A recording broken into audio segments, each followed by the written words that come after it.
এসেছি আরেক বোনঝির বাড়ি বেড়াতে। যে বোনঝির বাড়িতে এসেছি সেটা আমার ছোটো বোনঝি, আর এইটা বড় বোনঝি। ওরও কলকাতাতেই বাড়ি, তাই সবাই মিলে এসেছি একটু বোনঝির বাড়িতে বেড়াতে। এই যে বোনঝি, সবাইকে দেখে, বাপের বাড়ির লোকেদের দেখে মেয়েদের যা হয় খুবই আনন্দ। এটা ওদের বাগান। বাগানটা এত বড় আর এত সুন্দর, খুব ভালো লাগে। শাশুড়ি মাই পরিচর্যা করেন। বাগানের প্রত্যেকটা গাছ দেখুন কত সুন্দর করে সারিবদ্ধভাবে লাগানো, আর এত সুন্দর বাড়ির সামনেটা। এখানটা অনেকটা বড় জায়গা জুড়ে ওদের বাড়িটা, বেশ খোলামেলা।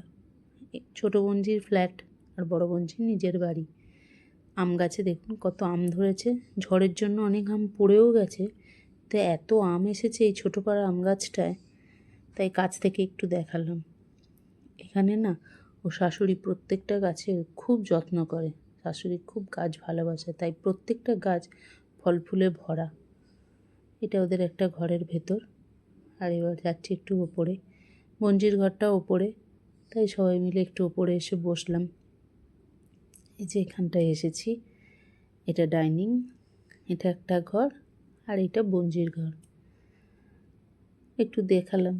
অনেক দিন বাদে এলাম, তখন খুবই আসতাম, কিন্তু এখন ছেলের পড়াশোনার জন্য আর অতটা আসা হয়ে ওঠে না। অনেক দিন পরে এসেছি। আর এইখানে আছে আমাদের কিছু ছবি, বোনঝির ছবি। সব থেকে ভালো লাগে ওদের বাড়ির ঠাকুর ঘরটা। এই যে দেখুন, পুরো মনে হবে একটা মন্দির, এত সুন্দর করে সাজানো গোছানো, আর প্রতিটা বিগ্রহ পুরো মন্দিরের বিগ্রহের মতন।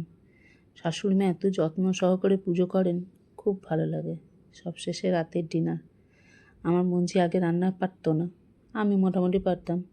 ও আমাকে বলতো আমি তোর মতন রান্না পারি না, কিন্তু এখনও এত সুন্দর রান্না করে যে আমার থেকেও ভালো রান্না করে মনে হয়।